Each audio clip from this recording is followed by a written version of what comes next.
ఏపీలో చంద్రబాబు సర్కార్ నిర్లక్ష్యం కారణంగా రైతులకు యూరియా కొరత, రైతాంగ సమస్యలపై వైసీపీ నిరసనలకు పిలుపునిచ్చింది. ఈ క్రమంలో ఈ నెల 9న వైసీపీ అన్నదాత పోరు కార్యక్రమం చేపట్టనుంది. ఇందులో భాగంగా ఆర్టీఓ కార్యాలయం ఎదుట శాంతియుత నిరసనలు చేపట్టాలని పార్టీ నిర్ణయం తీసుకుంది.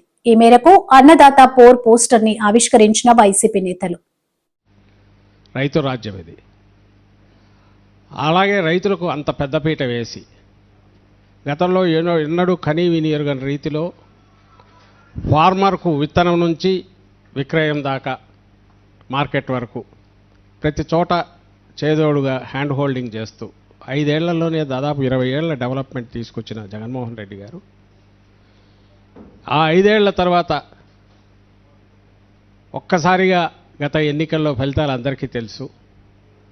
ఈ కొత్త ప్రభుత్వం కూటమి పేరుతో తెలుగుదేశం పార్టీ నేతృత్వంలో చంద్రబాబు గారి ఆధ్వర్యంలో ఏర్పడిన ప్రభుత్వం ఏర్పడి సంవత్సరం దాటింది.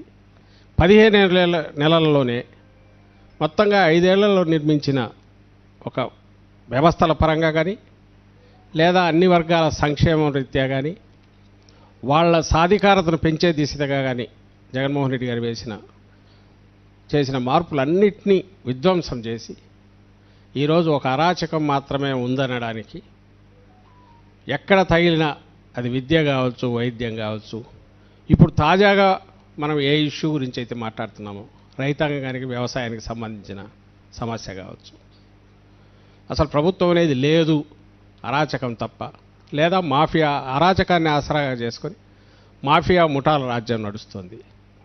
ఎక్కడ సంక్షోభం లేకపోయినా సృష్టించి దాంట్లో ఏ రకంగా కమిషన్లు దండుకోవాలా, ఆర్టిఫిషియల్ క్రైసిస్ క్రియేట్ చేసేనా అన్నదానికి ఏదైనా ఒక ఉదాహరణ చక్కటిది చెప్పాలంటే ఇప్పుడు యూరియా ఫర్టిలైజర్ ఇష్యూ రాష్ట్రంలో తలెత్తింది. ముఖ్యమంత్రి మాటల్లోనే చెప్తున్నాడు యూరియాకు సమస్య లేదు, కావాల్సినంత ఉందని.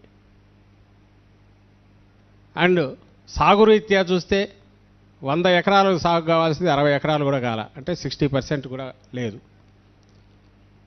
ఏది సమయానికి అందకపోవడము, దానికి తోడు ప్రకృతి దీన్ని కూడా తోచి వర్షాలు అయితే విపరీతంగా పడినా, వర్షాలు ఎక్కువయ్యో అతివృష్టి అనావృష్టి వల్ల 2 దెబ్బలు పడి రైతాంగం కునారెళ్ళిపోయింది.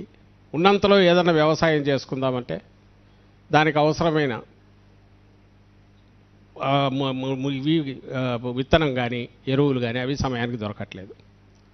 ఎక్కడైతే గవర్నమెంట్ రోల్ ఉందో ప్రభుత్వం దాని పాత్ర అవసరమో అక్కడ పూర్తి చేతులు ఎత్తేసింది చంద్రబాబు నాయుడు ప్రభుత్వం. దానికి నేను ఇంతకుముందు చెప్పినట్టు ఉదాహరణగా ప్రత్యక్ష సాక్ష్యం వచ్చి ఎరువుల కొరత. ఈ ఎరువుల కొరత లేదని ముఖ్యమంత్రి చెప్తున్నాడు, కానీ క్యూలు అయితే ప్రతి డిపో దగ్గర లేక కొనుగోలు కేంద్రాల దగ్గర పొద్దు నుంచి రాత్రి వరకు దాని చుట్టూ కాళ్ళు అరిగేటట్టు తిరుగుతున్నారు. 14కు ముందు 19కు ముందు ఉన్న పరిస్థితి అప్పుడు ఫోటోలు చూసేవాళ్ళం, చెప్పులు వరుసగా క్యూలో ఉండేటివి. మళ్ళీ ఎప్పుడు వస్తుందో తెలియదు ఎరువు అని, రాత్రి వరకు ఉండాల్సి వచ్చేది, కాళ్ళు అరిగేటట్టు తిరగాల్సి వచ్చేది. సేమ్ అదే పరిస్థితి మళ్ళీ వచ్చింది. మరి కొరత లేదని నువ్వు అంటున్నావు, సాగు జరగట్లే జరగాల్సినంత, మరి ఎక్కడికి పోయినా ఎరువులు అంటే వీళ్ళే అక్రమ నిల్వలను పెంచి బ్లాక్ మార్కెటింగ్ అని ఎంకరేజ్ చేస్తున్నారు. వీళ్ళంటే ఎవరు? తెలుగుదేశం పార్టీ ఎమ్మెల్యేలు, నాయకులు, వాళ్ళు కార్యకర్తలుగా పిలుచుకునేవాళ్ళు, ఇంకా వాళ్ళ మీద డిపెండ్ అయి పెరిగిన ఈ అక్రమ వ్యాపారులు వీళ్ళు. ఇది ఈరోజు మాఫియా రూలింగ్ నడుస్తుంది. ఎక్కడ ఏ డిపో దగ్గర చూస్తే ఏ పరిస్థితి ఉంది అని మొన్న కూడా వరుసగా మనం ఎత్తి చూపుతున్నాం. ఇప్పటికే ప్రెస్ కాన్ఫరెన్స్లు పెట్టాం, ప్రభుత్వం మీద ప్రెజర్ తీసుకొచ్చాము, రైతులు కూడా రోడ్డు ఎక్కుతున్నారు. వాటన్నిటి ఫలితంగా మొన్న ముఖ్యమంత్రి చంద్రబాబు నాయుడు వచ్చి ఏం చేశాడంటే, మీ రైతుల్లాగా ఉండండి, రాజకీయాలు చేయొద్దని హెచ్చరించాడు. ఎవరన్నా ప్రశ్నిస్తే మిమ్మల్ని బొక్కలో వేస్తామని కూడా అన్నాడు. బొక్కలో వేస్తామనే మాటే వాడాడు. అది ఈరోజు ఇక్కడ పరిస్థితి. పేద ఫేక్ ప్రచారాలు చేస్తున్నారు. మీరంతా వైఎస్ఆర్సీపీ వాళ్ళు ముద్ర వేసి వాళ్ళను పోలీసులు పట్టుకుపోయి పోలీస్ స్టేషన్లో కూర్చోబెడుతున్నారు. ఈ దశలో ఏం చేయాలి అని అంటే ఈ వాయిస్ గట్టిగా వినిపించాలి. రాష్ట్రంలో రైతాంగం ఇప్పుడు ఎదుర్కొంటున్న సమస్య ఇదే కాదు, కొన్ని ప్రాంతాల్లో ఎక్కడైతే ఇది లేకపోతే క్రాప్ ఇన్సూరెన్స్ ఇష్యూ ఉంది. అలాగే లాస్ట్ క్రాప్ నష్టపోయిన దానికి ఇంతవరకు ఇన్పుట్ సబ్సిడీ రాలేదు. మద్దతు ధరలు లేవు. మొన్న కర్నూలు, అంతకుముందు మిర్చి, పొగాకు, మామిడి జగన్మోహన్ రెడ్డి గారు అడుగు వేసి బయటకు వస్తానన్నప్పుడు హడావుడిగా కేంద్రానికి ఒక లెటర్ రాయడం, ఇంకా యుఎన్ఓకు రాయట్లా, రేపు అది కూడా మొదలు పెడతారనుకుంటా, అంతర్జాతీయ దానికి కూడా యుఎన్ఓకు రాసి ఏదో వాళ్ళ బాధ్యత అయినట్టు. నువ్వేం చేస్తున్నావు ఇక్కడ? నువ్వు రాష్ట్ర ప్రభుత్వ అధినేతగా, ఇక్కడ రాష్ట్ర ప్రభుత్వము నువ్వేం చేయాలి? ఇమ్మీడియట్ సమస్య రాగానే వాళ్ళు పిలిచి కూర్చోబెట్టి మాట్లాడాలి. ఏ రకంగా ఆదుకోగలను, బియాండ్ అవర్ లిమిట్స్ అయితే ఎస్ ఇంతవరకు మీకు చేదోడు వాదులుగా ఉంటాం అని చెప్పాలి.